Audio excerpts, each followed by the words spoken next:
लेकिन फिर भी एक क्वेश्चन रह जाता है कि बैक टू होम टाउन जाना मुश्किल है। डिपेंड करता है, अगर होम टाउन बुला रहा है तो जाएँगे। अगर किसी के पास भी थोड़ा-सा भी पैसा है तो चला जाता है चेन्नई, चला जाता है दिल्ली। डॉक्टर्स प्रेफर करते हैं दूसरे डॉक्टर्स से शादी करना। एक डॉक्टर के लिए सेटल होना कौन कौन से फैक्टर्स है जो उसको डिसाइड करते हैं? One habit youngsters to live right now. Not to get influenced by social media influencers. Hello, welcome to Barak dialogue. Change begins when we start talking. Sponsored by RKNP Multicare, the one-stop solution for all ortho, neuro, and physiotherapy treatment of Barak Delhi. And Sen Medical Hall, a multi-speciality clinic where you can find all different departments of doctors available for your best treatment. आज के हमारे episode में हमारे साथ है हमारे सिलचर के बेटे, एक special guest, neuro surgeon doctor Debabrata Deb. Welcome sir.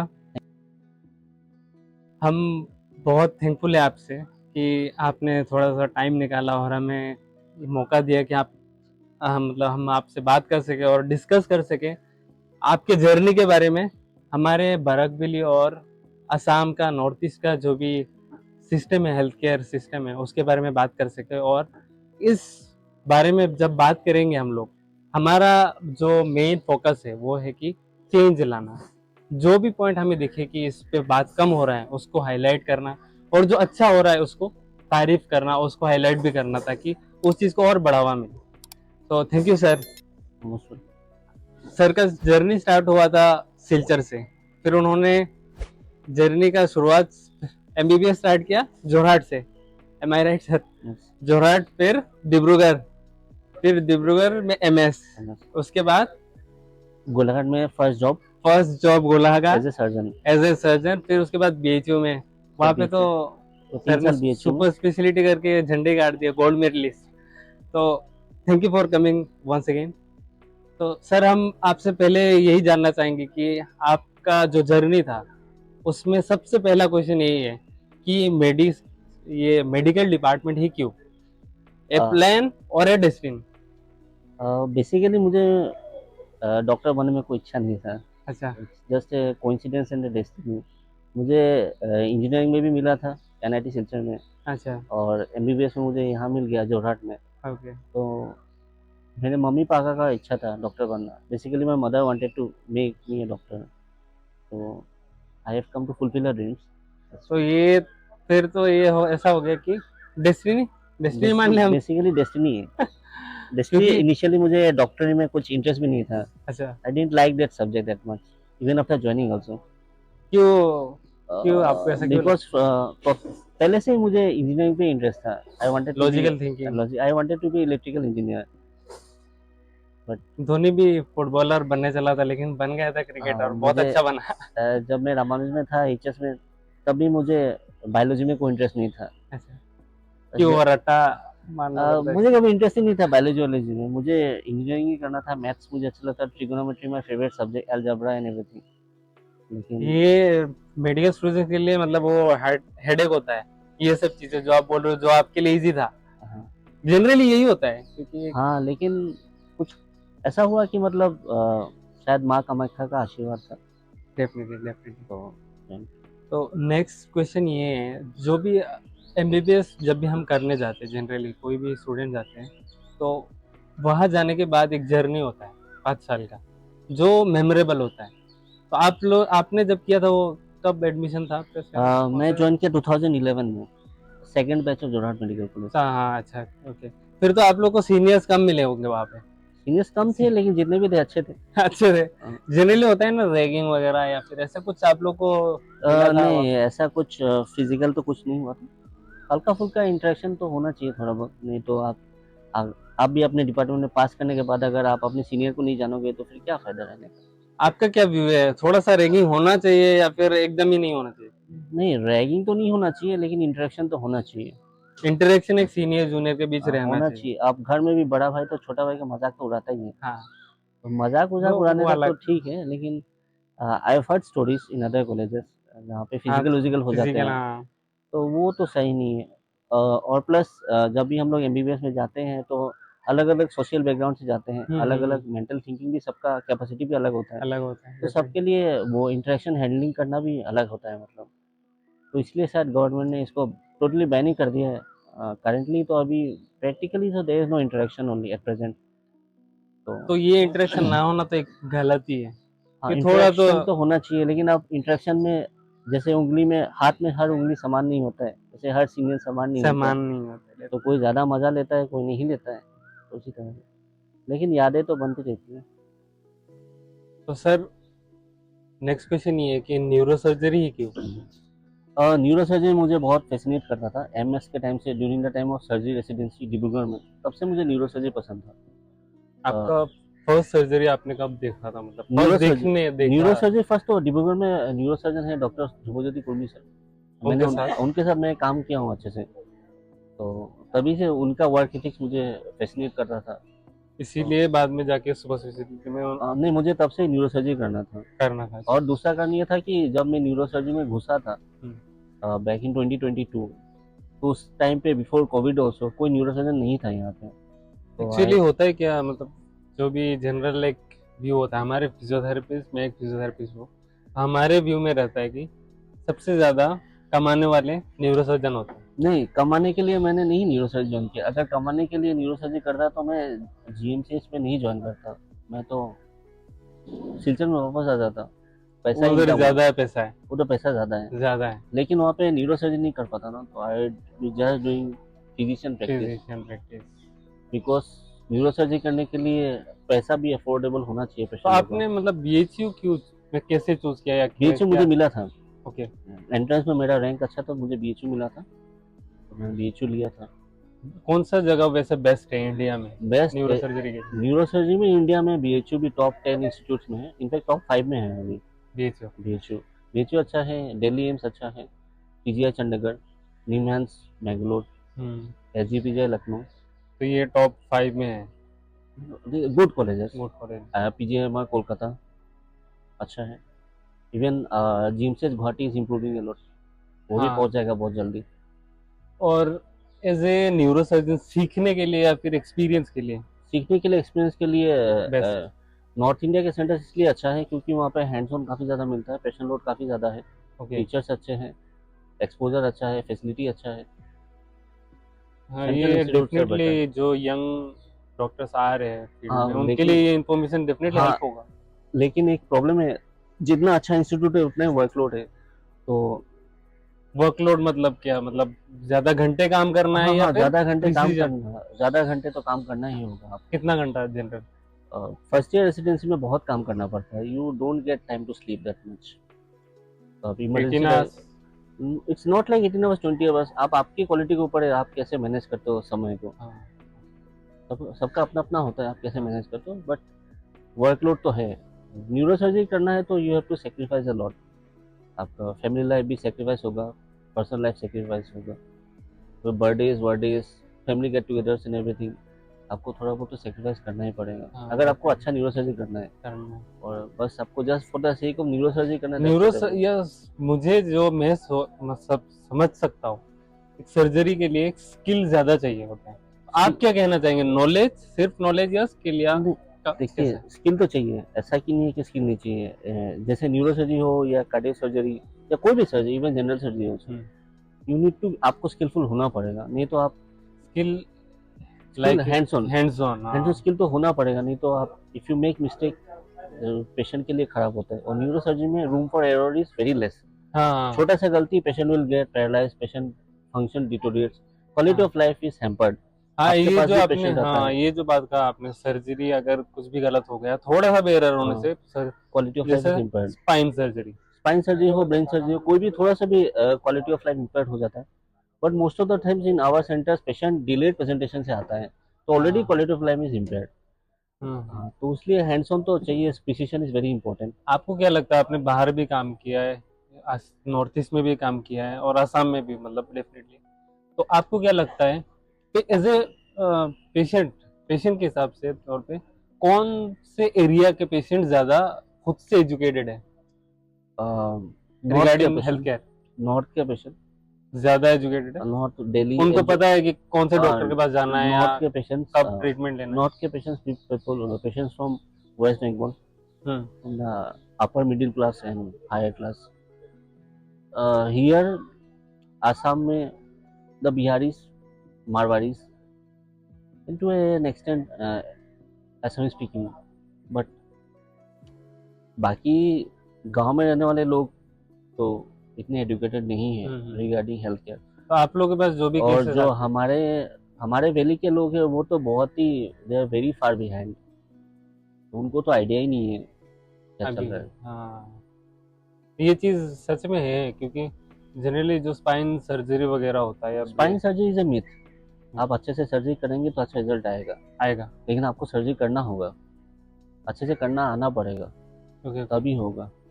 देखिए कॉम्प्लिकेशन सबके साथ होता है, मैं करूंगा तो मैं भगवान नहीं हूँ, मेरे से भी कॉम्प्लिकेशन हो सकता है, किसी से भी कॉम्प्लिकेशन हो सकता है। Even the best of neurosurgeons get complicated cases. One complication doesn't make neurosurgeon a bad neurosurgeon. अगर मैं 100 केस कर रहा हूँ उसमें से 5 केस में कॉम्प्लिकेशन हो रहा है तो मेरा तो ट्रैक रिकॉर्ड बहुत अच्छा है। अभी तो अक्षय कुमार साल में 10 सिनेमा बना रहा है लेकिन एक ही हिट हो रहा है ना, तो सबसे वो तो फ्लॉप स्टार नहीं हुआ। डिपेंड करता है आप कितना केस कर रहे हैं, कैसे कर रहे हैं, कैसा सेटअप है, केस कैसा है, उसके ऊपर भी बहुत सारी चीजें हैं। सेटअप एक मैटर करता है। सेटअप तो केस आपको कैसा क्या है। लगता है बराकबेली और गुवाहाटी साइड के सेटअप में क्या फर्क है? देखिए बराकबेली के प्राइवेट हॉस्पिटल में मैंने आज तक एक भी काम नहीं किया है, ओके तो मैं उसके ऊपर कमेंट करना सही नहीं होगा। ओके लेकिन जो मैंने सोशल मीडिया में देखा है, जो बाकी जो मेरे दोस्त लोग हैं, जो मेरे फ्रेंड्स हैं, देव सेड दैट वहाँ पे भी अच्छा सेटअप है, ठीक। तो मैं उसके खिलाफ कुछ बोलना नहीं चाहता। बाकी गुवाहाटी में ऑब्वियसली बेटर सेटअप होगा क्योंकि ये मेट्रो सिटी है, स्टेट कैपिटल है, only centre where everything is done, तो ऑब्वियसली इज बेटर। आप गवर्नमेंट, अभी तो आप जीएमसी में हैं, गुवाहाटी मेडिकल कॉलेज में, तो मैं ये एक क्वेश्चन आपसे पूछना चाहूँगा कि गवर्नमेंट और जो हमारे प्राइवेट हॉस्पिटल्स हैं उनमें क्या डिफरेंस है, और स्पेसिफिक उनमें वर्कलोड आप लोगों के लिए क्या डिफरेंस है? अब गवर्नमेंट हॉस्पिटल में भी बहुत क्लासेस है। अगर आप गवर्नमेंट हॉस्पिटल जीएमसीएच को एक कोई दूसरे पेरिफेरल मेडिकल कॉलेज से कंपेयर करेंगे तो अनफेयर होगा, ठीक है। अगर स्पेसिफिकली केवल जीएमसी के लिए पूछेंगे तब मैं उस पर सही से बोल पाऊंगा। जैसे GMC tertiary care centre, only centre in North East जहाँ पे सुपर स्पेशलिटी सब कुछ है, मतलब फंक्शनल। देखिए अब डिब्रूगढ़ में भी सुपर स्पेशलिटी है, जोरहाट में भी है, धीरे धीरे स्टार्ट हुआ है, सिलचर में भी स्टार्ट हुआ है, बट नॉट फुल्ली फंक्शनल। मतलब हो रहा है काम, जो भी वहाँ पे पोस्टेड है they are doing their best, ऐसा नहीं कि वो कोशिश नहीं करे, लेकिन रिसोर्सेस नहीं है, लोग नहीं है, तो उसको जीएमसी के साथ कंपेयर करना सही नहीं होगा। GMC overloaded, only institute in the region, 6 states 7 states only institute, तो ओवरलोडेड तो है ही। और एम्स और जीएमसी अगर कंपेयर करें तो कौन सा बेटर, अगर कंपेयर करना हो? अभी तो कंपेयर इसलिए नहीं कर सकते, जस्ट एम्स गुवाहाटी स्टार्ट हुआ है, तो it will take time, but AIIMS is a good institute, obviously reputed institute है, वहाँ लोग अच्छे लोग हैं, अच्छा सर्जरी होता है। बस एम्स का यही एक ड्रॉबैक है, बोल देता हूँ कि वहाँ पे लिमिटेड बेड रहता है, तो लिमिटेड बेड रहता है, तो उससे ज़्यादा वो लोग कैटर नहीं करते, दे कैन रिफ्यूज और refer patients through other government hospital, to other government nearby hospital, but we can not, GMCH can not मतलब बिकॉज अगर आपके पास सेटअप नहीं है पेशेंट देखने के लिए, कुछ नहीं सेटअप नहीं, ऐसा नहीं, सेटअप है बेड से, बेड अगर मान लीजिए नहीं है तो जीएमसी वाले नहीं, बेड हमेशा रहता ही है यहाँ पे, अवेलेबल है। हाँ, फट से आईसीयू बेड आपको नहीं मिल सकता है, थोड़ा वेट करना पड़ सकता है, वो तो पेशेंट के ऊपर है। अब अगर सुबह 6 बजे आईसीयू चाहिए और उसको अनफॉर्चुनेटली यहाँ पे बेड नहीं है और शाम को 6 बजे मिल रहा है, तो इसी बीच तो पेशेंट डिटोरेट हो गए, ठीक है। लेकिन इसका मतलब ये नहीं है कि जीएमसी खराब है या हेल्थ मिनिस्ट्री खराब है या डॉक्टर खराब है, वो एक सिचुएशनल चीज है, अनफॉर्चुनेट सिचुएशनल चीज है। लेकिन जीएमसी में हो तो आपको आईसीयू बेड मिलेगा, 1 घंटा लेट हो सकता है लेकिन आपको मिलेगा, लेकिन वो 1 घंटा पेशेंट वेट करना नहीं चाहता, they take the patient away. Costing में एम्स और जीएमसी दोनों एम्स ज्यादा है, एम्स के ऊपर मैं कमेंट नहीं कर सकता क्योंकि मैं वहाँ पे काम नहीं करता हूँ। तो वैसे जनरली सेंट्रल इंस्टीट्यूट में थोड़ा सा ज्यादा कॉस्ट होता है। मैं भी बीएचयू में काम किया हूँ तो बीएचयू का cost central medical state medical funded college से थोड़ा सा ज्यादा रेट होता है, थोड़ा सा ज्यादा है, लेकिन इतना भी नहीं है कि अनअफोर्डेबल है। और जो भी मल्टी स्पेशलिटी मतलब होलिस्टिक, जो भी मल्टी स्पेशलिटी हॉस्पिटल होता है उसमें होलिस्टिक अप्रोच रखा जाता है कि कोई एक पेशेंट आए उसको रेफर करके इस डिपार्टमेंट फिर नेक्स्ट डिपार्टमेंट या जरूरत वाला जो भी डिपार्टमेंट हो, वो कहाँ पे ज्यादा अच्छा है, प्राइवेट हॉस्पिटल्स में या फिर गवर्नमेंट हॉस्पिटल अगर आप पे कर सकते हो आप प्राइवेट हॉस्पिटल जाओ। बेटर है? I won't say better, you can pay, if you can pay you तो कैन पे, जाना है। यू कैन गो।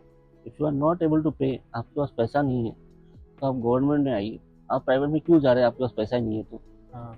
सबका एडवांटेज डिसएडवांटेज होता है। जैसे प्राइवेट हॉस्पिटल में आप गए एक ब्लड टेस्ट करने के लिए, आप वहाँ पे गए हैं, आप ब्लड सैंपल निकाल के दे दीजिए, वहाँ पे 4-5 लोग हैं लेके जाएंगे, कर देंगे, बिलिंग कर देंगे, आप पे कर दीजिए, सब हो जाएगा।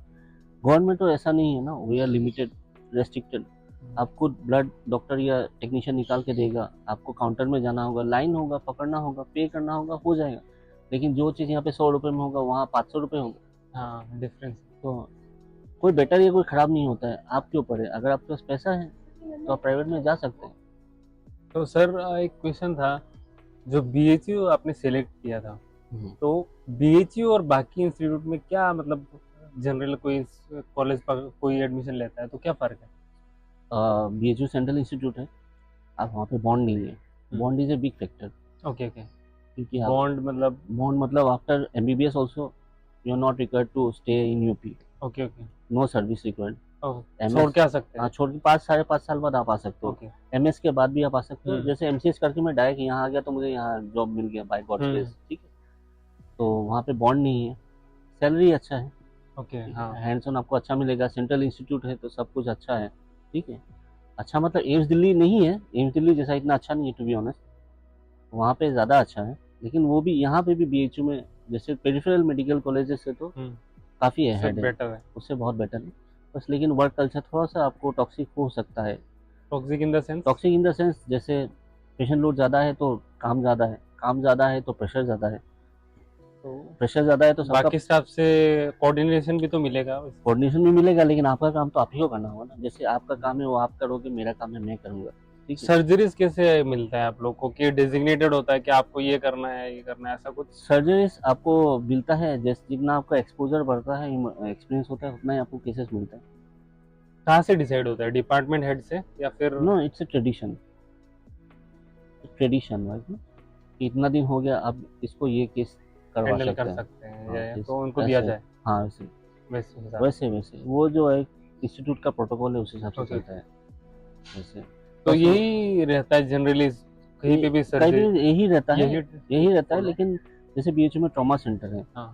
तो ट्रॉमा सेंटर में ट्रॉमा केसेस बहुत ज़्यादा आता है, बहुत ज्यादा। तो आपको हैंड्स ऑन सर्जरी करने के लिए बहुत केसेस मिलता है, हम्म। ठीक है। तो केसेस ज़्यादा मिलेगा तो ऑब्वियसली एक ही चीज़ को अगर आप कॉफ़ी बना रहे बार हो, बार। हाँ। अगर आप कॉफ़ी मेकर हो और रोज़ अगर 100 कॉफ़ी बनाते हो, तो आप obviously will make better coffee than someone who makes 10 glasses of coffee a day. जैसे आप पॉडकास्ट ले रहे हो, अगर आप हफ्ते में रोज़ पॉडकास्ट ले रहे हो तो ऑब्वियसली आपका अच्छा ही चलेगा ना। अच्छा चलेगा। हाँ। उससे तो वो फ्लो में ही काम हो जाएगा, फ्लो में ही फिर होता रहेगा। होता रहेगा वो। लेकिन डिसएडवांटेज भी है, जैसे आप घर से दूर रहोगे हम्म। तो वहाँ आपको घर का खाना नहीं मिलेगा, तो वही ये है। फिर घर की याद आएगी तो फट से घर नहीं आ सकते। हाँ, वर्कलोड की वजह से। वर्कलोड की वजह से ड्यूटी मैनेज करना, या फट से इमरजेंसी कोई हो गया घर में, तो आपको थोड़ा सा टाइम लगता है पहुँचने में। हाँ ऑब्वियसली बाय डेफिनेटली। फ्लाइट आओ, बाय ट्रेन आओ, तो कुछ पाने के लिए कुछ ये सेक्रीफाइस करना पड़ता है, डिसएडवांटेज। डिसएडवांटेज है। हाँ। और ऑब्वियसली द बिगेस्ट डिसएडवांटेज, दो डिसएडवांटेज है। ओके। एक तो खाना एंड एनवायरनमेंट, वो आपको थोड़ा सा एडजस्ट करना होगा। दूसरा वर्कलोड एंड वर्कलोड मैनेजमेंट। तो अगर मेरे लिए वर्कलोड प्रेशर है तो XYZ के लिए टॉक्सिसिटी हो सकता है। हो सकता है तो सोशल डेफिनेटली। मीडिया में आजकल बहुत चल रहा है, हाँ ठीक हाँ है, हाँ हाँ, कि काम टॉक्सिसिटी बहुत ज्यादा हो। टॉक्सिसिटी। काम तो इतना ही है, काम इतना ही पहले था, आज भी इतना आज है, भी। आगे भी उतना ही रहेगा। हर कॉलेज का एक कैपेसिटी है। SMC में 10 साल पहले भी इतने ही पेशेंट आ रहे थे, आज उससे ज़्यादा पेशेंट आ रहे हैं। तो हर every year the number of patients increase, no, that's why the students are increasing, faculty is increasing. काम तो आपका कम नहीं होगा, हाँ ये हो सकता है कि आपको पैसा ज़्यादा दे सकें, हाँ ताकि आप मन लगा रहे आपके काम में। पैसा तो मिलना चाहिए ना सबको। क्या आपको लगता है कि neurosurgeons are paid well in India? If you work in corporate hospitals, if you are past 10 years, but if you go in, अगर आप कोई नया जगह में जा रहे हो देन तो आपको ज़्यादा ही पैसा मिलेगा। जैसे अगर आप सीनियर हो गए तब जाके पैसा बढ़ता है, ऐसा कुछ है या फिर पहले से ही? नहीं नहीं, वो डिपेंड करता है कि आप कहाँ काम कर रहे हो, कितने अच्छा, लोग जो हैं, लोकेशन या फिर लोकेशन है, इंस्टीट्यूट। इंस्टीट्यूट कितने लोग हैं, क्या है। ऑब्वियसली प्राइवेट में ज़्यादा पैसा है गवर्नमेंट से, हाँ, प्राइवेट में ऑब्वियसली ज़्यादा पैसा ज़्यादा है। गवर्नमेंट में पैसा फिक्स है, गवर्नमेंट में पैसा फिक्स है, गवर्नमेंट में पैसा टू बी ऑनेस्ट कम है, कम है? कम है, कम है, ऑब्वियसली इसमें कोई शर्म हाँ नहीं। कम इसलिए क्योंकि आप जो भी पोस्ट में ना रहे, आपका तो डेजिग्नेशन उस पोस्ट के हिसाब से सैलरी मिलेगा। अब मैं किसी दूसरे ब्रांच का नाम लेके उसको डीमीन नहीं आपको करना लगता चाहता। है क्या इंडिया में डॉक्टर्स अंडरपेड है? ऑब्वियसली गवर्नमेंट गवर्नमेंट में कम? अंडरपेड है, ऑब्वियसली अंडरपेड तो हो गई ना। अब आप क्या बताऊँ मैं, अगर आप अपना एक खुद का एक होटल खोल के वहाँ पे बैठ जाएंगे, दिन भर बैठ के कुछ भी नहीं करेंगे, सीसीटीवी देखेंगे, तब भी आप मेरे समान ही इनकम कर रहे हो गवर्नमेंट सेटअप में। इसमें कोई शर्म तो नहीं है। समझ गया। लेकिन एक बात ये भी है ना, अगर मैं अंडरपेड हूँ, एक कोई काम कर रहा हूँ उसमें मैं अंडरपेड हूँ, तो मेरा मन तो लगेगा नहीं, या नहीं, फिर डिपेंड ओवर करता है। वर्क करने के लिए भी? हाँ, वो डिपेंड करता है, इसलिए neurosurgeon don't join government setup private that में मच। ज्यादातर चले प्राइवेट जाते में हैं, ज़्यादा चले, इसीलिए। इसीलिए ऑब्वियसली, इसीलिए प्राइवेट में हाँ। ज़्यादा चले। भाई आपने 5.5 ईयर्स एमबीबीएस किया है, हम्म। फिर 1 ईयर आपने रूरल सर्विस किया है। मैं तो रूरल सर्विस भी बोरजालैंगा मिनी पीएचसी में किया हूँ, जहाँ पे कोई डॉक्टर ही नहीं था। ये कहाँ है? बोरजालैंगा कच्छा डिस्ट्रिक्ट, अच्छा, ओके। बोरजालैंगा मिनी धोलाई पीएचसी के अंडर, ओके। वहाँ पे कोई डॉक्टर ही नहीं था तब। फिर फिर 6 साढ़े 6 साल हो गया, फिर साढ़े 3 साल अब एमएस करो, 9.5 साल, 9.5 साल। उसके बाद आपका 1 साल कंपलसरी पोस्ट एमएस 10.5। 10.5 हो जाता है। वो तो मैं 6 महीने में मुझे एमसीएस मिल गया तो मैं चला गया 10 साल। फिर आप 3 साल एमसीएस करो, तो 13 साल। ऑलमोस्ट 13 साल के 13 साल 15 साल हो गए। 13 साल के बाद आपको कहीं कहीं दूसरी जगह पे आपको बॉन्ड भी करना होगा ना, तो 15 साल का हो जाता है। मेरा तो 13 ईयर्स में हो गया, किसी का 15-16 ईयर्स हो जाता है। 16 years। लेकिन आप उसके लिए भी आपको ड्रॉप ईयर होता है, पीपुल टेक ड्रॉप। एमबीबीएस के बाद ड्रॉप लिया, एमएस के प्रिपेयर के लिए, एमएस के बाद ड्रॉप लिया, एमसीएस, तो 16-17 साल चला जाता है चला जिंदगी। तो आप सोच रहे, आप 17-18 साल की उम्र में एमबीबीएस में ज्वाइन किए, 17, 15, 16, 30, 35 हो जाएगा आपका, हाँ, ये सब कुछ खत्म करते करते। करते तो आप ये स्पेंड योर प्राइम टाइम, तो हाँ, जो मेन टाइम था मेन टाइम यूथ है का, यूथ का। वही अब चला गया फिर। आपके साथ वाले शादी करके उनका बच्चा भी हो जाएगा, हाँ, सब हो जाता है, लेकिन आप तो बहुत टेक्निकली तो आप बहुत पीछे रह जाओगे। पीछे रह जाते हैं। तो उस हिसाब से तो लोगों को तो पैसा चाहिए तो होता है। आपको लगता है कि ये फीमेल्स को ज्यादा प्रॉब्लम होता है सुपर स्पेशलिटी कोर्स वगैरह नहीं, ये चीज की वजह से? नहीं ऐसा नहीं है, जो सुपर स्पेशलिटी या जिसको जो करना है, अगर उसको मन है तो वो कर सकता है, ऐसा कुछ नहीं है। तब आपको लगता है कि थोड़ा कुछ तो फर्क होगा मेल्स और फीमेल्स के लिए, कुछ नहीं, तो? ऐसा कुछ नहीं है, ऐसा नहीं है? ऐसा कुछ नहीं है, कोई मेल फीमेल के लिए ऐसा कुछ डिफरेंशिएट, मैं जहाँ पे काम किया हूँ तो ऐसा कुछ नहीं। बट हाँ, सेम है। फिजिकल लेबर, सबका अपना फिजिकल हाँ, कैपेसिटी अलग होता है ना। हाँ, वो तो है। Man are built differently than women ना, तो वो कुछ नहीं। फीमेल्स को ज्यादा प्रेशर किया जाता है, जल्दी शादी कर लो, नहीं, वो सेटल हो तो जाओ, सबका वो। अपना अपना होता है, हाँ, इसीलिए मैंने बोला कि सबका कुछ अपना तो अपना। क्योंकि मेन थोड़ा सा डिले कर सकते हैं, चलो ठीक है, 30, 35, ओके। लेकिन females are mostly pressurised to marry at the age of like 25 to 30। अब most of the doctors are not married before 30, Yeah, not married, no? Even females, even so it females. doesn't make that much of a difference. Sir, next question है family related, क्योंकि आपने जो बातें अभी कहा कि 15 years चले जाते हैं एक कोर्स कंप्लीट करके, सुपर स्पेशलिटी कंप्लीट करके पोस्टिंग लेने में, ठीक 13 है? to 15 years. ओके, तो almost the person is reached at the age of like 35 और 30 38, plus. श्योरली। हाँ, हम्म, उसके बाद मैरिज, आपने जैसे सर ने पहले कहा था थोड़ी देर पहले कि सर सिलचर से है, शादी उन्होंने लोअर असम से किया है, उन्होंने पढ़ाई डिब्रूगढ़, जोरहाट, गोलाघाट हर जगह जॉब किया है, बाहर भी जॉब किया है, तो पूरा उनका आसामी है। लेकिन फिर भी एक क्वेश्चन रह जाता है कि बैक टू होम टाउन जाना मुश्किल है। डिपेंड करता है, अगर होम टाउन बुला रहा है तो जाएंगे। कैसे, आपको क्या लगता है कि आपके लिए, एक डॉक्टर के लिए सेटल होना कितना, कौन कौन से फैक्टर्स है जो उसको डिसाइड करता है? मुझे सेटल होने के लिए ऐसा कुछ नहीं था, मैं ऑल ओवर इंडिया कहीं पे भी सेटल हो सकता था। मैं बनारस बीएचयू से पास आउट होने के बाद मैं वहाँ पे बहुत सारा जॉब छोड़ के हूँ, I wanted to be back to Assam. और अगर मुझे प्राइवेट प्रैक्टिस करना होता तो मैं तो सिलचर या करीमगंज कहीं पे भी अपना क्लिनिक जा कर सकते सकता हैं। था। वो मेरा एम नहीं था, मेरा न्यूरोसर्जरी ज्वाइन करने का हमेशा से एम था to make a difference. And presently अभी आसाम में काम करने के लिए आपको अगर गरीब लोगों के लिए या लोअर मिडिल क्लास लोगों के लिए कुछ भी डिफरेंस करना होगा तो आपको जीएमसी आना पड़ेगा, कोई दूसरा उपाय नहीं है, हाँ, रास्ता ही कोई नहीं। दूसरा रास्ता नहीं है। अब एसएमसी में 2 न्यूरो सर्जन्स है, दे आर डूइंग गुड। ऐसा नहीं कि they whatever they are able to do they are doing there good. तो बाकी वहाँ पे तो फुल डिपार्टमेंट है नहीं, तो कुछ वहाँ पे मैं जाके अभी एक्स्ट्रा कुछ बेनिफिट तो मैं अपने घर के पास के लोगों के लिए नहीं कर सकता। हाँ, तो मेरे लिए बेस्ट यही था। Obviously honourable CM also wanted me to join, तो obviously I am working here. इसके बाद एक क्वेश्चन है कि जब भी हमारा जो जॉब होता है, जैसे जो कोई भी काम करता है, वो तो एक खत्म करने के बाद हम घर जा सकते हैं, उसके बाद इमरजेंसी या कुछ भी नहीं, टाइम फैमिली के साथ स्पेंड कर सकते हैं। लेकिन आप लोगों के लिए इमरजेंसी है कि अभी एक न्यूरो सर्जरी का, ब्रेन का स्ट्रोक हो गया, पेशेंट इमरजेंसी जाना है, तो फैमिली और वर्क बैलेंस कैसे? टफ है, न्यूरो सर्जन्स के लिए टफ है, दूसरे स्पेशलिटीज से थोड़ा सा टफ है। लेकिन वैसे जैसे मैंने कहा, जैसे लोग जैसे बढ़ेंगे तो वैसे ड्यूटी शिफ्ट्स होते रहते हाँ, हैं, ओके। डेज होते रहेंगे। हाँ। जैसे जीएमसी में मेरा फिक्स अलॉटेड इमरजेंसी डेज है, तो ये दिन मुझे यहीं पे स्टेशन पे रहना ही है। स्टेशन पे मतलब आसपास जीएमसी में रहना ही है, मतलब मैं कहीं नहीं जा सकता। अच्छा, वैसे तो उससे फिक्स्ड है मेरा, तो तो आप कितना मेंटेन। टाइम दे सकते हैं आप फैमिली को? वैसे एवरेज कितना देते हैं आप? हाँ, ऐसा नहीं कि आप फैमिली टाइम नहीं दे सकते हो। अब जैसे दिन में आप ओपीडी करो, ओटी करो, वार्ड राउंड लो, हम्म, शाम को जाओ, प्राइवेट करना है तो प्राइवेट करो। उसके बाद आपके ऊपर है, आप कितना प्राइवेट में लोड लेना चाहते हो, हाँ। उसके ऊपर है। आप ज़्यादा लोड लेना चाहते हो तो आप लोड ले सकते हो, कम लोड लेना चाहते हो तो कम लोड लो, उसके बाद शाम को फैमिली टाइम दो। हम्म, इमरजेंसीज आते हैं न्यूरो सर्जरी में, ऐसा नहीं है, और ऐसा नहीं है कि हर दिन ही इमरजेंसी आएगा।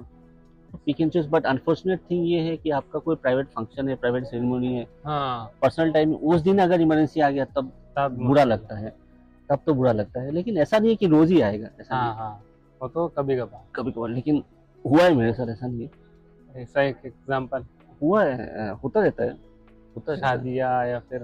नहीं, शादी के टाइम में तो मैं छुट्टी लेके गया ना। अच्छा, फिर। होता रहता है, आपको कभी कभार प्लान्स एडजस्ट करने पड़ते हैं, हम्म, इसलिए एक अंडरस्टैंडिंग वाइफ भी बहुत जरूरी है, हाँ, जो ये मेरे फील्ड पास में है। वो डॉक्टर है या फिर? डॉक्टर डॉक्टर डॉक्टर, वो कौन से फील्ड? इमरजेंसी मेडिसिन की डॉक्टर है, नॉलबारी में पोस्टेड है। अभी पोस्टेड नॉलबारी नॉलबाड़ी में ही है? नॉलबारी मेडिकल ओके, कॉलेज। ओके। तो फिर तो आपके लिए अच्छा है कि वो भी समझ सकते हैं, हाँ, इसीलिए शायद डॉक्टर्स प्रेफर करते हैं दूसरे डॉक्टर्स से शादी करना, नहीं पार्टनर, एज ए पार्टनर। ऐसा कुछ नहीं है। समझदार बीवी होने के लिए डॉक्टर होना पड़ेगा, ऐसा कोई बात नहीं है। एक डॉक्टर पति को समझने के लिए एक डॉक्टर पत्नी होना चाहिए, ये है कुछ नहीं, ऐसा? ऐसा कुछ नहीं या है। ये एक मिथ है? ये मिथ ऐसे है, कुछ है? डॉक्टर पति नहीं होता, पति तो पति ही होता है, हस्बैंड इज हस्बैंड। उसको समझने की वजह से डॉक्टर होने की जरूरत नहीं है। जरूरत नहीं है, सही। समझदार लोग समझदार लोगों को समझ सकते हैं। समझ सकते हैं, ये बात बहुत सही कहा आपने। सर, नेक्स्ट क्वेश्चन ये है कि जो भी स्पाइन या फिर ब्रेन सर्जरी होता है, उससे पहले एक साइन किया जाता है कि कोई भी रिस्क होगा तो पेशेंट के जिम्मे है वो। नहीं, ऐसा कुछ नहीं है। ऐसा कुछ होता है? नहीं नहीं, ऐसा कुछ नहीं है, गलत है। वो क्या होता है जो साइन लिया जाता है, वो क्या होता है? वो तो नॉर्मल कॉन्सेंट है। आप गोलब्लैडर सर्जरी भी कराओगे तब को आपको कॉन्सेंट देना पड़ेगा। क्या चीज का कंसेंट होता है वो? कॉन्सेंट यही है कि आपका ये दिक्कत आ सकता है। क्या मतलब कम्प्लेक्सिटीज लिखा हाँ, रहता है उसमें कि? कॉम्प्लेक्सिटीज लिखा रहता है। आप ऑब्वियसली आप गोलब्लैडर सर्जरी या appendix, with all respect to them, hmm, या कोई भी एक सर्जरी हो, हम्म, जनरल सर्जरी या XYZ सर्जरी के साथ न्यूरो सर्जरी को कंपेयर नहीं कर सकते। नहीं कर सकते डिफरेंट। तो उस हिसाब से हर सर्जरी का अपना रिस्क एंड कॉम्प्लिकेशंस होता है। वो ऐसा कुछ नहीं है ना, क्योंकि ये एक देखिए, ये लिखा सब है में डर रहता है। नहीं, ये लिखवाया इसलिए जाता है क्योंकि आप 100 केस करोगे तो आप 5 केस में आपके साथ हो सकता है, हो सकता है। और वो डिपेंड करता है केस। तो वो जो लिखा रहता है उसमें जनरल मतलब क्या रहता है जानने के लिए, क्योंकि लोग पढ़ते नहीं है वैसे का नहीं नहीं नहीं, इसको ऐसा मतलब। नहीं है, समझाया जाता है, समझाया जाता है। अब जैसे ब्रेन ट्यूमर सर्जरी होता है, हम्म, अगर खराब ब्रेन ट्यूमर रहा, पेशेंट अगर सेंस में नहीं है, हम्म, तो ये कहा जाता है ऑपरेशन के बाद आईसीयू जाएगा, ठीक है, ब्लड लॉस हो सकता है, ब्लड की ज़रूरत होगी, पेशेंट लंबे समय तक आईसीयू में रहेगा। हम्म, अगर ऑलरेडी पैरालिसिस हो चुका है तो ऑपरेशन के बाद भी पैरालिसिस रहने का चांसेस रहने ज़्यादा का है। चांस। और अगर खराब है पेशेंट का कंडीशन तो डेथ भी हो सकता है, ऐसा नहीं, क्योंकि आप ऑपरेशन नहीं कराएंगे तो ऐसे भी उसका डेथ होने वाला है। ओके। और एक चीज ये है कि जो स्पाइन सर्जरीज आप लोग करते हैं, जैसे लेमिनेक्टोमी जो सबसे कॉमन है शायद, basic slip spine disc, surgery. PIVD वगैरह तो सबसे कॉमन चीज है जिसको नॉर्मली लोग हाँ स्लिप डिस्क कहते हैं। हाँ। तो उसमें जो भी लेमिनेक्टोमी सर्जरी होता है, हम्म। उसमें चांसेस कुछ रहता है बुरा या फिर ऐसा कुछ नहीं, ऐसा नहीं है। आप कि अच्छे उसके बाद जैसे लोग कहते हैं ना उसके बाद फिर से मेरा लाइफ पहले जैसा नहीं रहा? नहीं, नहीं, ऐसा नहीं है। देखिए, अगर आपका कॉम्प्रेशन बहुत ज़्यादा है, बहुत दिनों से दिक्कत है और ऑलरेडी कॉर्ड में डैमेज हो चुका है, फाइबर अगर डैमेज हो चुका है, तो ऑब्वियसली आप 100 आउट ऑफ 100 रिकवरी तो नहीं होगा। नहीं होगा। आपको डिपेंड करना होगा ना, केस टू केस वेरी करता है। ओके। नर्व फाइबर रीजनरेट करने के लिए कोई दवा नहीं है, हम्म। आपको भी अच्छे से पता है। ऐसा जी। कोई दवा नहीं बना है दुनिया में जो आपको नर्व को रीजनरेट कर दे, रीजनरेट कर दें। ऐसा कुछ नहीं है। वो केस टू केस डिपेंड करता है, ठीक है, कैसे किया जाता है। जनरली सर मैंने जब आपसे बात किया था ऐसे केसेस के लिए तो आपने कहा था कि जब मैंने सर से बात किया था कि जनरल जो भी फिजियोथेरेपी चीज़ें रहता है कैसे क्या करते हैं सजेस्ट करते हैं तो सर ने एक चीज़ कहा था कि फिजियोथेरेपी सर एडवाइस करते हैं हाँ, और ज़्यादातर स्ट्रेंथनिंग प्रेफर करते हैं। हाँ, मेरा तो यही है। स्ट्रेंथनिंग प्रेफर करते हैं तो जनरली मैं बोल रहा हूँ एक बात कि जनरल क्या है ये सच है भराग बिली का रियलिटी है कोई भी फिजियोथेरेपी प्रेफर मतलब एडवाइस करके नहीं देते वैसे ही लिख देते हैं समझा के नहीं देते काउंसलिंग नहीं होता पेशेंट का। नहीं, तो नहीं, इसके बारे में आपका क्या व्यू है नहीं, जैसे पीआईबीडी केसेस के नहीं, लिए? नहीं, पीआईबीडी हो, ट्रॉमा हो, स्पाइन इंजरी हो, ब्रेन ट्यूमर हो, हर चीज़ में फिजियोथेरेपी का रोल है। फिजियोथेरेपी ही एक पार्ट ऑफ द ट्रीटमेंट है। It's a team management definitely. Not a one man show. जी एक न्यूरोसर्जरी अच्छा होने के लिए एनास्थेसिस्ट भी अच्छा होना चाहिए, होना चाहिए। आईसीयू टीम भी अच्छा होना चाहिए, जी। एक रिहेबिलिटेशन प्रोग्राम होना चाहिए, एक फिजियोथेरेपी का रोल है, एक डाइटिशियन का रोल है, सबका रोल है। इसलिए तो प्राइवेट में आपको पैसा जाता है। हाँ कोई भी आदमी ऐसे पैसा नहीं लेता है। इट्स मिथ या प्राइवेट में गए तो पैसा चला गया। हर चीज़ का एक रोल है। अब यहाँ प्राइवेट में ये सब चीजें अच्छा मिलता है सिस्टम तरीके से अच्छा मिलता है, मैं ये नहीं कहूँगा, मिलता है। मिलता है।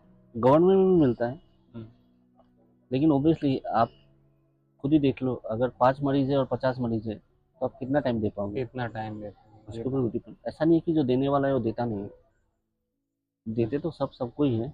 और ये जो भी स्लिप डिस्क जो लोग के जो पीआईबीडी केसेस में बोलते हैं ये ठीक होता है या नहीं हाँ, ये जैसे क्वेश्चन है तो ये मैं चाहता हूँ कि आप खुद ही कह दीजिए लोगों नहीं, से नहीं, कि क्या होता है उसमें और क्या ट्रीटमेंट कैसे होता है। स्लिप डिस्क में आपको घबराने वाला कोई बात नहीं है। अगर पेन हो रहा है तो सबसे पहले आप अपने लोकल फिजिशियन के पास जाइए, एक असेसमेंट करा लीजिए। जी। अगर पेन कम नहीं हो रहा है, अगर पास न्यूरो सर्जन है तो आप जाइए उनके पास, इवालुएट करवा लीजिए। मोस्ट ऑफ द टाइम्स वो लोग एमआरआई करवाते ही हैं, बेसिक इन्वेस्टिगेशन। वहाँ पे अगर देखिएगा स्लिप डिस्क है, अगर क्यूरेबल है, कंजर्वेटिव मैनेजमेंट है से, तो आप मेडिसिन और फिजियोथेरेपी से आप ठीक हो जाएंगे। टाइम लगता है, 2-3 मंथ्स 2-3 मंथ लगता टाइम लगता है। और अगर डिस्क में लग रहा है कि इसमें ऑपरेशन चाहिए होगा तो आप ऑपरेट करा लीजिए। है। ऑपरेशन कब चाहिए होता है? डिपेंड करता है डिस्क के ऊपर, कितना डिस्क निकला है, कॉर्ड के ऊपर कितना प्रेशर है, हाँ। नर्व के ऊपर कितना प्रेशर है। जनरली मतलब आप लोग डिसाइड कैसे करते हैं कुछ है वैसे? पेशेंट का क्वालिटी ऑफ लाइफ कितना हैम्पर हो रहा है। हाँ। अगर पेशेंट का क्वालिटी ऑफ लाइफ खराब है तो फिर तो करना ही होगा ना। जैसे वो खड़ा भी नहीं हो पा रहा है बैठ भी नहीं पा रहा है हाँ, तभी तब तो करना ही होगा सिम्टम के हिसाब से। सिम्टम के हिसाब हाँ। तो ये एक क्लियरिफिकेशन चाहिए था क्योंकि लोग हमेशा ये पूछते रहते हैं कि ठीक होगा कि नहीं ठीक होगा कि नहीं। से। नहीं, ये ठीक होने वाला बीमार है, ऐसा नहीं है कि ये ठीक नहीं होगा। ये कोई ट्यूमर वूमर नहीं है।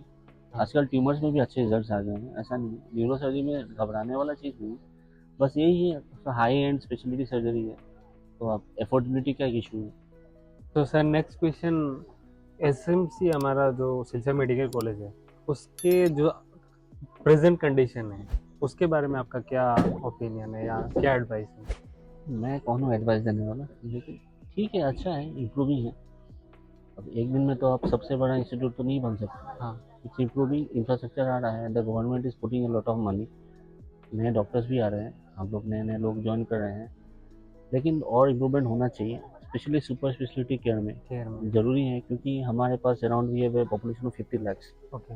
और 50 लाख्स में अगर आप सपोज किसी का भी आपका कुछ भी हो गया इमरजेंसी और वहाँ पे नहीं होता है तो patient, loss of patient die, तो इसलिए ज़रूरी है। क्योंकि रीच आउट नहीं कर पाते अच्छा हेल्थ केयर सिस्टम नहीं, गुवाहाटी रेफर करते हैं। हाँ, रेफरल बहुत होता है, वो रेफरल टाइम रेफरल बहुत होता है, तो एक दिन में तो होगा नहीं, लेकिन government is trying, but then obviously I think that वहाँ पे एक अच्छा सुपर स्पेशलिटी गवर्नमेंट हॉस्पिटल होना जरूरी है, हो भी रहा है, तो गवर्नमेंट इज ट्राइंग।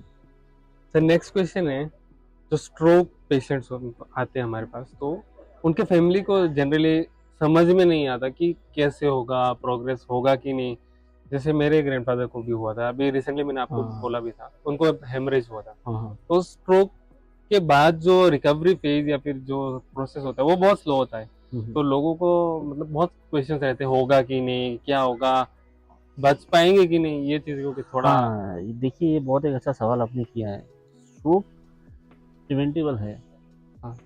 आपको अपना डाइट पे कंट्रोल करना चाहिए। Weight, obesity, hypertension, diabetes, lipid profile derangement, ये सब रिस्क फैक्टर्स हैं। अगर आप हेल्दी डाइट लेंगे, हेल्दी लाइफस्टाइल फॉलो करेंगे, तो आपको हाइपरटेंशन होने का चांसेस कम रहता है। हाइपरटेंशन होने का चांसेस कम रहेगा तो स्ट्रोक भी कम ही होगा, ऐसा नहीं है। लेकिन अगर अनफॉर्चुनेटली स्ट्रोक हो गया, तब क्या करना है? करना है। पहले ही आपको अगर लग रहा है कि उसको पैरालिसिस जैसा कुछ सिम्टम्स हो रहा है या पेशेंट का सेंसोरियम में कमी हुआ है, तो तुरंत आपको नियरेस्ट हॉस्पिटल में जाना चाहिए। वहाँ किसी भी फिजिशियन को दिखा के एक सीटी स्कैन करवाना चाहिए। सीटी स्कैन में डिपेंड करता है हेमोरेजिक स्ट्रोक है, इस्केमिक स्ट्रोक है, दोनों का ट्रीटमेंट अलग है। अलग है। ठीक, अगर हेमोरेजिक स्ट्रोक है तो आप उसको लेके जाना होगा न्यूरोसर्जन के पास। वो देखना होगा ऑपरेशन चाहिए नहीं चाहिए। अगर ऑपरेशन चाहिए तो गार्डेड प्रोग्नोसिस होता है। ऐसा नहीं है कि अगर किसी स्ट्रोक पेशेंट में ऑपरेशन करने की ज़रूरत है, तब आप समझ लीजिएगा कि उसका कंडीशन काफ़ी ज़्यादा ख़राब है। खराब है। ऑपरेशन पेशेंट को बचाने के लिए किया जा रहा है, स्ट्रोक को ठीक करने के लिए नहीं, क्योंकि ओके। उस टाइम पे ऑपरेशन नहीं होगा तो पेशेंट तुरंत मर जाएगा। हाँ। लेकिन स्ट्रोक पेशेंट में सर्जरी का भी इतना अच्छा रिजल्ट नहीं है, क्योंकि मल्टीपल फैक्टर्स है। पेशेंट ऑपरेशन के बाद आईसीयू में रहेगा लंबे समय तक। ठीक है, तो उसको ICU associated infection, pneumonia, bed सोर, वो सब होने का चांसेस काफ़ी, आप तो खुद ही इस लाइन में हाँ, ये आगे, कॉम्प्लेक्स। कॉम्प्लेक्स चीज़ें हाँ हैं, तो हाँ। लंबा समय रहता है। लंबा समय रहता है, अगर प्राइवेट हॉस्पिटल में रहोगे तो बिल भी बढ़ेगा। बिल बढ़ेगा तो लोगों के पास पैसा कम है, तो ऑब्वियसली एक रेस्ट्रेनमेंट आ जाता है। हाँ। उसके बाद अगर पेशेंट निकल के आता है आईसीयू से, उसके बाद भी उसकी एक लंबी जर्नी है, समय लगता है। Continuous physiotherapy, rehabilitation, family counselling. Family counselling is family one of the counselling, most important part. Family का भी बहुत रोल है। कैसा हाँ। एनवायरनमेंट ले रहा है, कैसा खाना खिला रहा है, कितना प्रोटीन इंटेक है, कितनी बार पोजीशन चेंज कर रहा है, कितना फैमिली चाह रहा है, कैसा इमोशनल एनवायरनमेंट है, इमोशनल एनवायरनमेंट। वो भी बहुत सारा चीज़ें फैक्टर्स करते हैं। फिर धीरे धीरे धीरे धीरे स्ट्रोक कैसा है, मतलब अगर माइनर स्ट्रोक है तो ठीक है, अच्छी रिकवरी होती है। अगर होलिस्टिक वे में अगर सर्कल करना है स्ट्रोक पेशेंट के ट्रीटमेंट को, आप कैसे रखेंगे? फर्स्ट लेयर, सेकंड लेयर कैसे रखेंगे? स्ट्रोक पेशेंट में ऑब्वियसली मैंने ने आपको जैसे बताया, कोई भी सिम्टम्स है स्ट्रोक का कौन तो कौन से डिपार्टमेंट इंक्लूडेड रहने चाहिए और कैसे कैसे फॉलो अप होना चाहिए? देखिए, अगर फर्स्ट। पहला तो आपको मेडिसिन डिपार्टमेंट चाहिए ओके। डायग्नोसिस करने के लिए। ओके। उसके बाद न्यूरोसर्जन चाहिए, सेकंड। फिर आईसीयू केयर, आईसीयू टीम चाहिए, ओके। फिर डायटिशियन चाहिए, फिजियोथेरेपिस्ट चाहिए। हाँ। ठीक है, ओके। ये 4-5, फिर और भी चाहिए। कार्डियोलॉजी की ज़रूरत होगी, हाइपरटेंशन है तो कार्डियोलॉजी चाहिए होगा। डॉक्टर। एसोसिएटेड, अगर एसोसिएटेड डिपार्टमेंट चाहिए होगा। हाँ। ठीक है, पल्मोनरी मेडिसिन का डिपार्टमेंट, क्रिटिकल केयर का डिपार्टमेंट, सब डिपार्टमेंट का एक मिला जुला इफेक्ट है। हाँ। ऐसा नहीं कोई पेशेंट मर गया तो ये नहीं कि जिसके अंदर एडमिट हुआ है उसी की गलती है या किसी की गलती है। गलती किसी की नहीं होती, सबका अपना अपना किस्मत रहता है। कोई भी इंसान नहीं चाहता है कि वो पेशेंट एक्सपायर कर जाए, एक्सपायर कर दें। और कोई भी नहीं चाहता है कि वो पेशेंट बहुत दिन तक आईसीयू में रहे। ये हम्म। गलत मिथ है कि लोग कहते हैं कि बहुत दिन तक आईसीयू में रखो, बिल बनाओ, ऐसा नहीं, ये गलत चीज़ है। हाँ। वैसे किसी के ऊपर आप लालच नहीं डाल सकते, गलत चीज़ है। लेकिन शायद ये चीजें ज्यादा प्राइवेट हॉस्पिटल्स में होता है, प्रेशराइज किया जाता है क्योंकि बहुत सारी चीजें हैं नहीं सोशल मीडिया में। नहीं, मैं जहाँ पे काम करता हूँ ऐसा तो कुछ नहीं मिला है।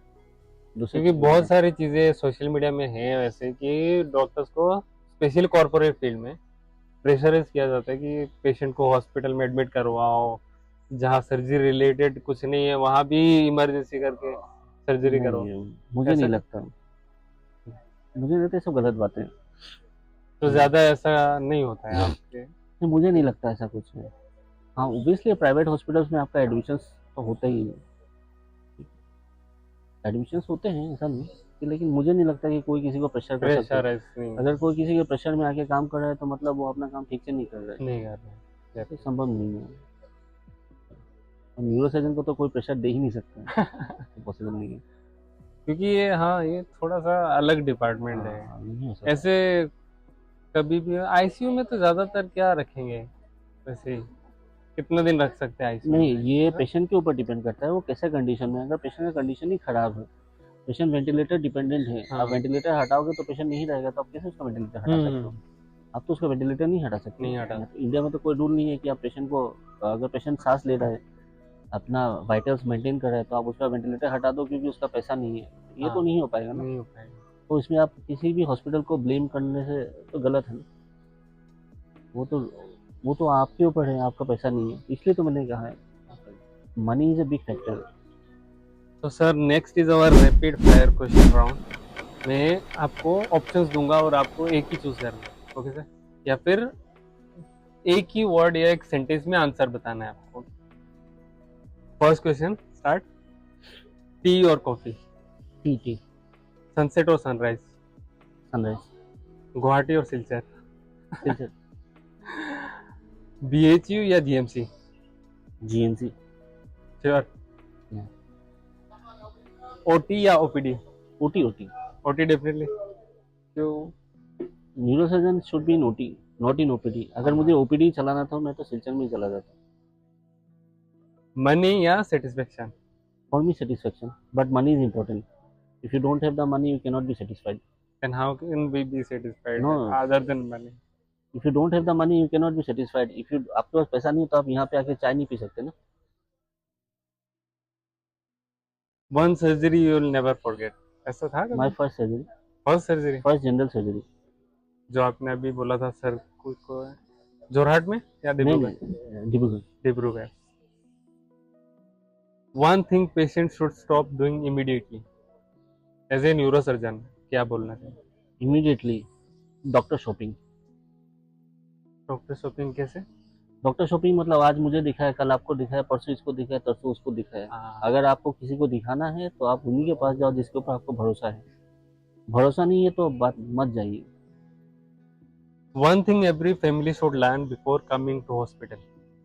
This is a place where patients stay. You should respect the hospital. It is not a hotel. हाँ, And it is either it is a private property or it is a public property. It is not your property. You should not destroy. one habit people should live right now. Youngsters should live right now. Not to get influenced by social media influencers. No, just joking. Not to get Okay. involved in politics. Okay, thank you. ये था हमारा rapid fire question round. तो अच्छा लगा, ये final वाला last वाला अच्छा था। उसको काट देना अगर तुम्हारे काम का नहीं है तो उसको काट दो। नहीं तुम उसको रखोगे ज्यादा व्यूज आएंगे, उसको काटोगे तो व्यूज नहीं आएगा। You keep this part as a this one, what should I say, अरे promo. Promo. Keep this part and then when the video starts you keep it complete answer. Okay sir, final अभी last section है हमारा podcast का, तो इसमें कुछ advice और ऐसा कुछ चीज़ें हैं। मैं एक चीज़ पूछना चाहूँगा इसमें कि बराक वैली के लोग डॉक्टर कंसल्टेशन या ऐसे रिलेटेड चीज़ों में सबसे बड़ी गलती क्या लगता है आपको करते हैं? अगर किसी के पास भी थोड़ा सा भी पैसा है तो चला जाता है चेन्नई, चला जाता है दिल्ली। ऐसा नहीं, अगर आपके पास पैसा है, if you have the money आप जाइए। हाँ। तो बस पैसा ही नहीं है तो आप वहाँ जाके अपना सब कुछ क्यों लुटा रहे हैं। हाँ, बहुत सारे लोग फिर भी बहुत से ऐसे लोग- कि और उधर ही बहुत- ट्रीटमेंट होगा हाँ, बोल और मैं और एक चीज़ मैंने देखा है, बहुत सारे लोग छोटा छोटा प्रॉब्लम के लिए यहाँ जीएमसी आ जाते हैं। इसका भी जरूरत नहीं, के। वहाँ पे लोग है अच्छा काम कर रहे हैं, आपको थोड़ा सा विश्वास देना होगा। जैसे मैंने पहले कहा था डॉक्टर शॉपिंग, हाँ हाँ, वो बंद करना होगा, आपको थोड़ा सा ट्रस्ट देना होगा। मुझे ऐसा लगता है कि लोगों का वहाँ पे थोड़ा सा ट्रस्ट कम हो रहा है डॉक्टर्स पे। ना, मुझे ऐसा फील होता है, लेकिन वो गलत है। मैं भी तो वहीं का ही हूँ, ऐसा नहीं। नेक्स्ट से गूगल और यूट्यूब देख कर ट्रीटमेंट एडवाइस लेना कितना डेंजरस? नहीं लेना चाहिए, कितना डेंजरस कितना है? बहुत क्या डेंजरस है। जैसे आजकल एआई आ गया है, लोग एआई से रिपोर्ट डाल के लेके आते कि एआई ने बताया ये ट्रीटमेंट चाहिए, ऐसे नहीं। लेके आते हैं। अगर किसी को लगता है कि एआई चला के उसको आ जाएगा तो फिर उसको डॉक्टर के पास आना ही नहीं चाहिए। आप क्यों आ रहे हो, आप आओ ही मत, ऐसे में आप यही से ले लो। आप क्यों आ रहे हो? अगर एआई आपको दवा दे रहा है तो आप जाके फार्मासिस्ट से दवा ले लो, आपको आना नहीं चाहिए। लेकिन आप अगर किसी के पास आ रहे हो, सपोज मैं जा रहा हूँ, मेरे घर में लाइट का प्रॉब्लम हो रहा है, तो मैं किसी इलेक्ट्रिशियन के पास जा रहा हूँ, जाऊंगा। हाँ, तो मैं ये सरेंडर करके जाऊंगा ना कि मुझे ये चीज़ नहीं आता है, नहीं आता है, इसलिए मैं जा रहा हूँ उसके जा पास। रहा हूँ, हाँ। तो वो उसका काम है, मेरा काम नहीं है। अब मैं अगर उसको एडवाइस कर दूंगा कि ये लाइट इधर से दो, ये लाइट उधर से दो, तो वो भी इरिटेट हो जाएगा, तो वो अपना काम करेगा क्या ढंग से? नहीं। और एक चीज़ प्रॉब्लम है, अगर आपके घर में पानी नहीं आ रहा है तो आप प्लम्बर को बुलाओ, आप क्यों इलेक्ट्रिशियन को बुलाते हो? यहाँ डॉक्टर या पेशेंट्स का भी ये प्रॉब्लम है, अगर किसी का कुछ और प्रॉब्लम है, कुछ और जगह जा रहे हैं, हाँ फिर बोल रहे हैं कि ये डॉक्टर मुझे ठीक नहीं कर नहीं पा कर रहा, पा रहे। तो गलत है ना, आप जा ही रहे हो गलत के पास, हाँ डिपार्टमेंट ही समझ में नहीं आ रहा किसके पास जाना है। आप जा ही रहे हो गलत के पास, अब क्यों जा रहे हैं उसके पास? और अगर चलिए कोई बहुत पेशेंट बड़ा। मेरे पास आ रहा है तो वो मेरे पास आ रहा है, मैं उसके पास तो नहीं जा रहा हूँ ना। मैं तो ब्रोकर सिस्टम में मानता नहीं हूँ कि मैं ब्रोकर रखा हूँ सब जगह पे, सब आए हैं, ऐसा नहीं है। लेकिन ये चीज मैनेज हो सकता है, जैसे डॉक्टर अगर मैं मेरे पास आ गया कोई कि ये डिजीज है उसको, मान लीजिए लंग्स का कोई दिक्कत है, मैं पल्मोलॉजिस्ट के पास भेज दिया रेफरल, हम्म। ये चीज से शायद मैनेज हो सकता है, क्या लगता है आपको? रेफरल मतलब हाँ, अगर आपके पास आ रहा है तो आपको रेफर कर डॉक्टर देना। को ये सेट कर देना चाहिए कि आप हाँ, उन डॉक्टर के पास चले जाइए। नहीं वो सब लोग यही करते हैं, ऐसा हाँ नहीं कि नहीं करते हैं, कोई भी अपने हेडेक ज्यादा नहीं लेगा। नहीं, और एक लास्ट क्वेश्चन है, इंश्योरेंस का कितना इम्पोर्टेंस है हेल्थ इन, केयर? अब इंश्योरेंस का तो इम्पोर्टेंस है, लेकिन उसके लिए आपको अर्न भी तो करना पड़ेगा। हाँ to pay insurance you to earn ना। We are a very agriculture based economy, job sector में इतना कुछ नहीं है ना अभी, नहीं। तो जस्ट बिगिनिंग। हम्म। इंश्योरेंस तो होना चाहिए, लेकिन अभी सब चीज़ तो फ्री ही दे रहे हैं सरकार, तो फिर कैसे लोग इंश्योरेंस करेंगे? आप गांव में भी रहोगे तो आपको खेती बाड़ी तो करना पड़ेगा। लेकिन फिर भी एक होता है ना, गांव के लोग कभी जैसे नहीं, गांव के बड़ा लोग बीमारी हो गया। नहीं नहीं, आजकल तो government has given a very good initiative of Ayushman Bharat, हाँ सबके पास है, तो वो भी तो एक तरीके का इंश्योरेंस ही है। इंश्योरेंस अभी तो सबके पास, ऑलमोस्ट सबके पास आयुष्मान है। अगर प्राइवेट में होता है या प्राइवेट में आयुष्मान क्यों होगा? सरकार आयुष्मान दे रहा है तो गवर्नमेंट में ही देगा ना, गवर्नमेंट में ही होता प्राइवेट है? में क्यों देगा? नहीं होता ना प्राइवेट में, नहीं, सिर्फ होना भी नहीं चाहिए, सरकार इतना पैसा दे रहा है तो गवर्नमेंट में ही देगा, गवर्नमेंट में। प्राइवेट में क्यों देगा? अगर आपको प्राइवेट में जाना है तो आपको पैसा पे करना चाहिए। हम्म। तो फाइनली अभी सर ने कहा था कि ऐसा वाला एनवायरनमेंट चाहिए, इसीलिए हमने इस एनवायरनमेंट को रखा था। और अभी लाइट कम होने वाला है, तो इसीलिए हम इस पॉडकास्ट को इधर ही एंड करेंगे, और फ्यूचर में और भी बातें करेंगे सर के साथ। जितना इंटरेक्शन सर के साथ होता रहेगा, डेफिनेटली विल लर्न मोर, और हमारे जो भी व्यूअर्स हैं उनको भी और ज़्यादा नॉलेज मिलेगा और भी इंफॉर्मेशन मिलेगा। तो thank you sir once again कि आपने टाइम निकाला और हमारे एक प्लेटफॉर्म दिया जहाँ से हम इंफॉर्मेशन लोगों तक पहुँचा सके। और कुछ कहना चाहेंगे सर आज के पॉडकास्ट के रिलेटेड? यही कि thank you so much to Rezaul and his team for giving me the opportunity, और ये मेरा डिमांड फॉलो करने के लिए, डिमांड ही है मैंने बोला মই গৈছিলো लेकिन सच में ন बहुत अच्छा। মই গৈছিলো ব্ৰহ্মপুত্ৰ পাৰত কৰিব লাগিব, কাৰণ তুমি যদি গুৱাহাটীত আছা ব্ৰহ্মপুত্ৰ পাৰত এবাৰতো চাব লাগিব ন, हाँ নহ'লে কি লাভ আছে গুৱাহাটীত থাকি পিনে। It's really fascinating view, really. Enjoy the view, enjoy the time. Thank you very much, ভাল লাগিলে, सबसे मिलके अच्छा लगा। थैंक यू व्यूअर्स, मिलते हैं हमारे नेक्स्ट पॉडकास्ट में। Thank you.